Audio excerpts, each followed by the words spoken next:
Hi, and welcome to This Week in East Brunswick. It's the town's own video magazine. Tonight we have highlights from the inauguration of our new mayor and 2 councilmen, and the Township Council reorganization meeting. We also have a review of Tuesday's council agenda meeting. Tonight, Dolly brings us the arts update from the Crossroads Theater in New Brunswick. At the State Theater, hospital officials from Robert Wood Johnson and St. Peter's talk about their upcoming gala event, a fundraiser for a new cancer treatment program. On Health Facts, Dr. Sherwood Jacobson describes surgical treatment for a herniated lumbar disc. East Brunswick's Director of Consumer Affairs, Adrian Eisner, will warn us about investment fraud. All this and more tonight on This Week in East Brunswick. But first, here's a look at what's happening next week on Channel 8. Monday at 10 a.m., watch Look Great, Feel Great with Lenore Kulick. At 10:30, we bring you stories from the library. Tuesday at 7 p.m., the City of Beverly Hills presents In Print. Wednesday at 7:30, For Art's Sake, takes a look at Black artists from the Woodson Foundation. At 8 p.m., we'll show The Arts, a regular series produced at Piscataway Community Television. This Week in East Brunswick returns Thursday at 7 and 8. At 7:30, Sandra Landman discusses The Preschool Child with Anita Myers on EB People. Check the Channel 8 program guide for sports events and recasts of the week's shows. Monday's council reorganization meeting saw the installation of Republicans Ira Oskowski and Irving Sporn to 4-year council terms. The 2 new councilmen joined an all-Republican elected administration that includes former Council President Russell Walker in Jack Sinagra's vacated seat. The seat will be up for a vote in November. Joseph Hudak was elected council president and William Kirk vice president. Jack Sinagra was sworn in as mayor. The township department appointments that he had already prepared were unanimously approved by the council. Reappointments include L. Mason Neely as finance director, Bertram Bush as township attorney, and Judith Lebline as director of recreation, parks, and community services. Resolutions were passed to adopt a temporary budget for the first 3 months of the year and to name the township's municipal fund depositories for 1989. The following is an excerpt from Mayor Sinagra's inaugural address. So I started to write down a few New Year's resolutions, not for myself, but for my administration, for the staff and the council, hopefully to follow over the next year. The first thing I said was I'm not going to allow myself to come up with any new programs, new plans, as I read in the paper about other mayors doing on their inauguration. What I want to do is return to basics. I think it's back to basics for East Brunswick in '89. I think our streets are dirty. I think there are holes in the streets. The leaf collection process is horrible, as we all have suffered over the last couple of years, and snow removal. So I'm going to put a new emphasis with a new director into the Department of Public Works and get back down to basics in East Brunswick. Secondly, I want all our employees to have pride in serving our residents. Whether this problem exists or it's a perception of the people, somewhere we've lost something over the last 4 years. I intend to make that the motto of every employee in East Brunswick. Of course, keeping a campaign promise, I intend to stabilize the tax rate. I think taxes in East Brunswick have gone up too high. We have a large proportion of our population that are senior citizens, and when I sat here in the library on Saturdays meeting with them, their biggest concern was how are they going to keep their houses now that their children are gone and they're retired. And that's a problem we all have to face. But one of the big things that I intend to do this next year that has been in the papers recently is I will not support, vote for, or endorse any master plan for this town that does not encompass a comprehensive plan for the town green. I think this land you see out here is of utmost importance for us to save for our children and for ourselves. Now, you may say, I can't do this alone. The difference between, it makes no difference whether we're all Republican or partial Democrat. My only success will be if I have your support. Without your support for the future, there's nothing I can possibly accomplish. So I ask you, when you disagree with something I do, or you read something you don't like, I have a listed number. Ask me why I did it, and I'll give you an honest answer. So I ask you for the future to have hopes, dreams, and aspirations, and we'll work together for a better East Brunswick. Thank you. To see the reorganization meeting in its entirety, watch Channel 8 Thursday the 5th at 8:30 and Saturday the 7th at 1 p.m. Hi, I'm Tony Schobel, one of the co-chairmen of Hospitals in Concert, and with me today are Denise Adler, and Art Littman, who you'll hear from in just a moment. This Hospitals in Concert is a gala night on the 31st of January featuring the New Jersey Symphony and the Canadian Brass. The proceeds of this event will be used for a cancer program which will be conducted by both St. Peter's Medical Center and Robert Wood Johnson Medical Center. And we have Denise with us who will coordinate this program, this cancer program, and she'll talk to you about that in just a moment. We expect to fill this theater because it's really a gala event, and you must keep in mind that it is for charity and will benefit all of us whose families, someplace or other, or ourselves may be the recipient of this cancer program. And I'd like to now present Denise Adler, who will tell you some things about the program. Denise? Thank you. Thank you. I'm delighted to have an opportunity to share with you some very exciting developments that are going on right here in central New Jersey that will impact not only on all of our citizens, but really the entire state. We all know how devastating a diagnosis of cancer can be for the individual, the family, indeed for the community. We have an unparalleled opportunity here in central New Jersey to take the excellent facilities of two major hospitals, Robert Wood Johnson University Hospital and St. Peter's Medical Center, as well as the excellent facilities and faculty of the UMDNJ Robert Wood Johnson Medical School, put those together and provide outstanding services for cancer patients, their families, and the community. The Cancer Center, which will be supported by the proceeds of this event, is an opportunity to provide two major and very important pieces to the citizens of our community. One is research, so that we can assure all patients and all citizens of this area that they are receiving the newest and most sophisticated treatments available to them in treatment of their disease, and the whole range of services that we know patients need. An opportunity for one central facility, for one central person to assure that all of the support that they need, all of the care that they need, all of the facilities that will come into the treatment of their disease are available to them easily, the accessibility is there, and that everything that we can possibly do to make this experience expedited and successful will be available to you. The concert is one of many ways that you can support this cancer center in the community. Thank you, Denise, and you can see that this program is going to be in very good hands. And here with us is Art Littman, who is heading the foundation of the Robert Wood Johnson Medical Center Foundation, who will give you some details. Thank you, Tony. I think that the important thing that we want to get across to everybody this afternoon is that this is a gala event scheduled for Tuesday evening, January 31st, beginning at 8 p.m. here in the State Theater.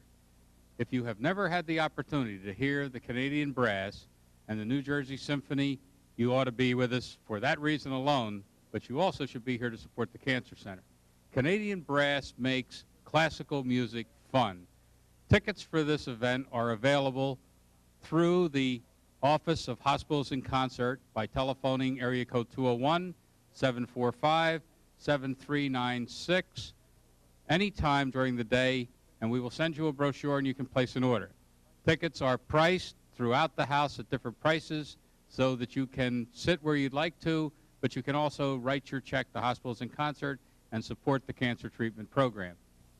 Tony, it's going to be a wonderful evening on Tuesday, January the 31st here at the State Theater, and I'm looking forward to seeing every one of our neighbors in here to support our cancer treatment program. We're really going to have a ball. Thank you, Art. And on behalf of my co-chairman, Bill Walsh, I want to thank you both for this information and remind you all that this Hospitals and Concerts has really two important factors. One is, of course, the cancer program that Denise spoke to you about, and the other is it's the first time in many years that both of the hospitals got together on a fundraiser to benefit our community. The St. Peter's Medical Center and the Robert Wood Johnson University Hospital appreciate your attendance, and we hope that you will all come out and have a very good evening, because whatever you do, you know you're doing for your community. Thank you. Hi, I'm Dolly Basta with your arts update for this week. I'm on the stage at Crossroads Theater in New Brunswick.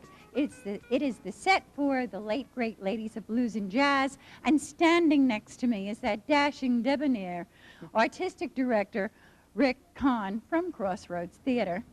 Rick, a lot of people, I think, have read all the wonderful reviews about the late, great ladies of blues and jazz, but they don't really know what it's about. And seeing that the Arts Commission is sponsoring a trip here, January 18th, why don't you fill us in on everything that's happening?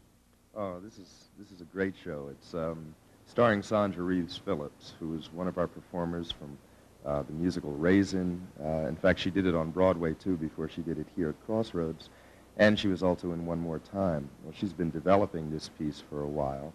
And the late, great ladies of blues and jazz basically takes us through people like Ma Rainey, Bessie Smith, Ethel Waters, Dinah Washington, Billie Holiday, and Mahalia Jackson, 6 great ladies of blues and jazz who are not alive, but very much alive here on the stage. We have Sandra in the show performing a one-woman musical with 5 fantastic musicians backing her up. It's a great time. The audience is involved a lot, and everybody has a good time.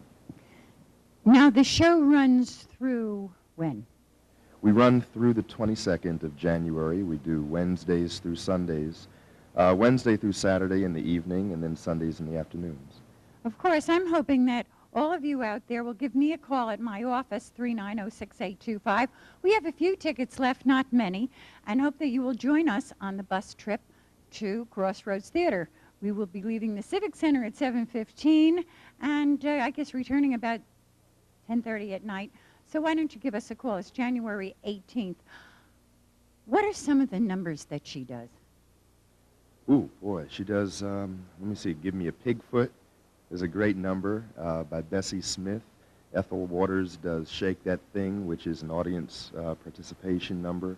She does a lot of wonderful things from Billie Holiday, Then Their Eyes, In My Solitude, God Bless the Child.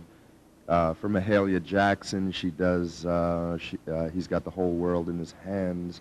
It's really a wonderful, well-rounded musical that has all different types of music in it, and we'll have a good time. The band does numbers that will blow your mind, too.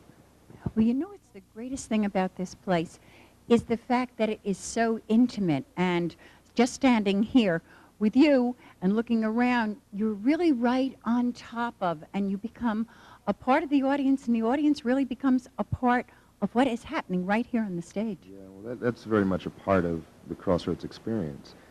We don't have any type of curtain, and we don't have any barrier between us and the audience. So when you come here, you're part of it. You're asked to be involved sometimes, but you're always involved in one way or another, and you are not asked to think only, but really feel, and that requires that you feel intimate and that you're part of the whole experience. Not just a show, but the experience of coming to Crossroads and being part of something special.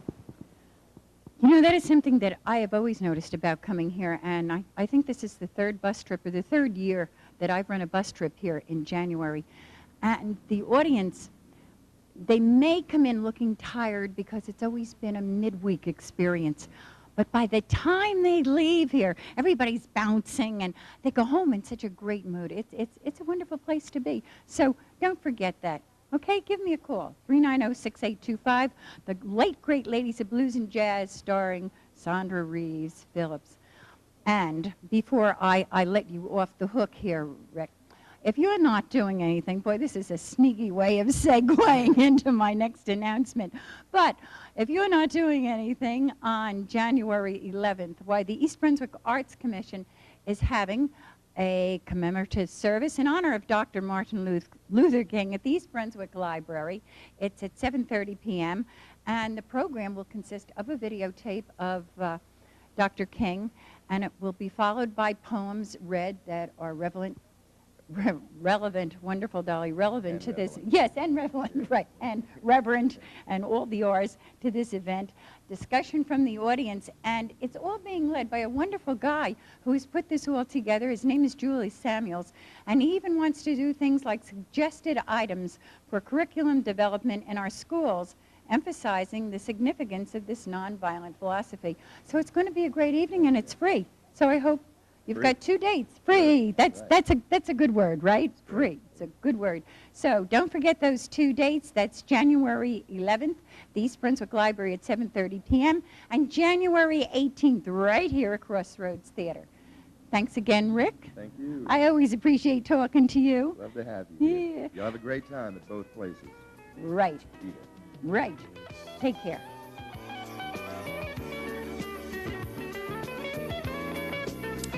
This is Dr. Sherwood Jacobson. The common surgical procedures for the treatment of the herniated disc in the back is the laminectomy, microdiscectomy, and suction percutaneous discectomy. The laminectomy is the old time-honored procedure with the long scar, prolonged period of convalescent and unfortunately considerable amount of pain. This at present is reserved for older individuals who have multiple levels of involvement. The microdiscectomy is an open operation, but using magnification and special lighting of the area, a small incision can be made, and the magnification and intense coaxial lighting allows for delicate handling of the tissues. The incision in the microdiscectomy is only 1 inch for a single disc exploration. This procedure can be used in patients where there are bony spurs pressing on the nerve or where there is breaking off of a fragment of the disc material. Also, it can be used where the disc herniation has been scarred and fixed in position. The results are very good with this procedure, with approximately 95% of patients getting good relief. Hospitalization is usually 4 to 5 days. I get my patients out of bed the day of surgery. Most patients can return to work 2 or 3 weeks after the surgery, and transfusions are very rare, perhaps 1 out of 300 cases. The suction percutaneous discectomy is a new and exciting addition to the treatment of the herniated disc. It is a procedure done under local anesthesia where a hollow needle such as this is placed in the soft center of the disc, and the center of the disc is sucked out, which pulls the herniated portion of the disc in and relieves the pressure on the nerve root. This procedure is not for all individuals. The disc herniation must be relatively recent, but in those patients where it is indicated, approximately 3/4 of the patients get excellent relief. It has the advantages of no transfusions and therefore no risk of AIDS or hepatitis. There is no general anesthesia with its attendant risks. I do my procedures with only 2 nights in the hospital, which is a considerable improvement over the previous laminectomies with their approximately 10-day stay. The procedure is attendant with very little risk. There have been no deaths reported in over 10,000 cases and no significant blood vessel or nerve injury. If the patient does well, They are back to work after 1 or 2 weeks. This is Dr. Sherwood Jacobson, and this has been Health Facts.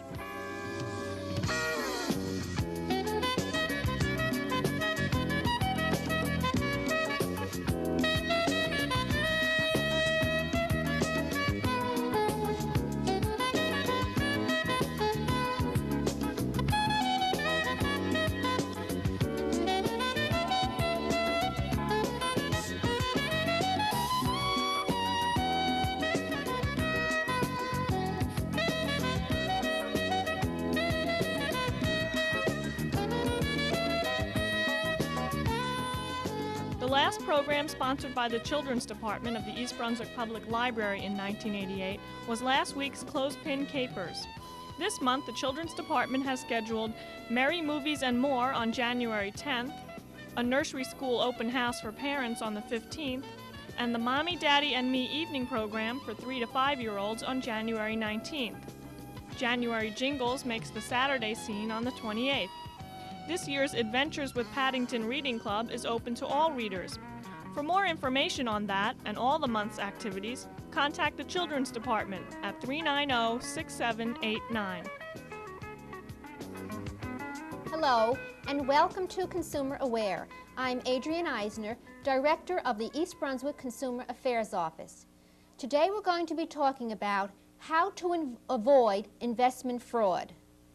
People lose an estimated $10 billion a year because of investment fraud. And if you are absolutely certain that you could never fall for an investment scam, the swindler starts out with a big advantage. Investment fraud generally happens to people who think that it can't happen to them. However, you can protect yourself by knowing what to look for, what questions to ask, and what your rights as an investor are.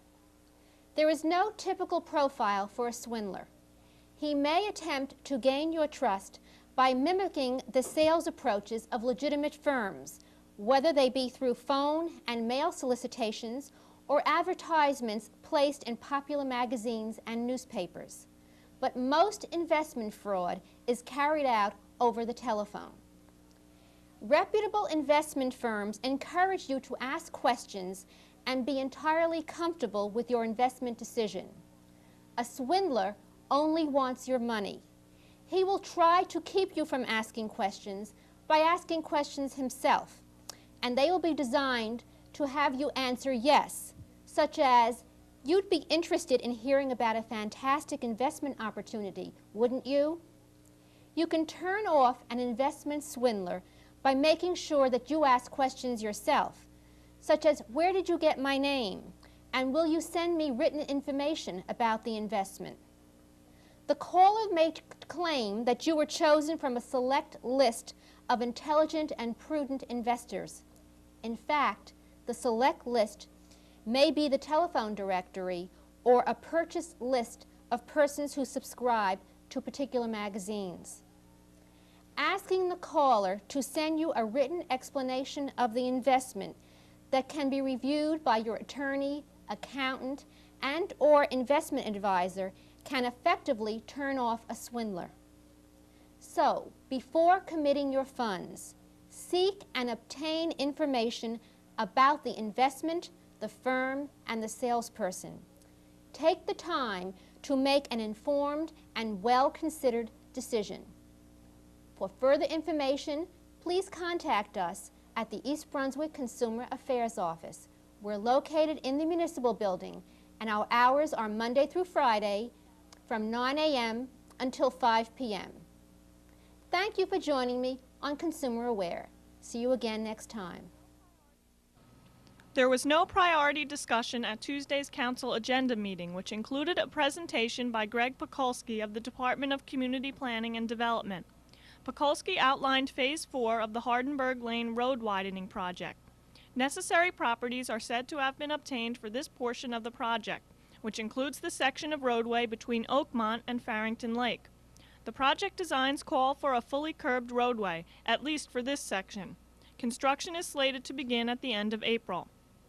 Also before the council is an ordinance authorizing right of access to McGuire Street in order to widen this acceleration lane onto Route 18. This project needs to be expedited in order to prepare for the New Jersey Department of Transportation's Route 18 minor resurfacing project, which is to begin on April 1st. The resurfacing project will only cover a small portion of Route 18 near the turnpike. Council committee appointments were expected Tuesday night, but decisions had not yet been formalized. Instead, committee positions will be made sometime during this week, and they will be announced at next week's council meeting on January 9th.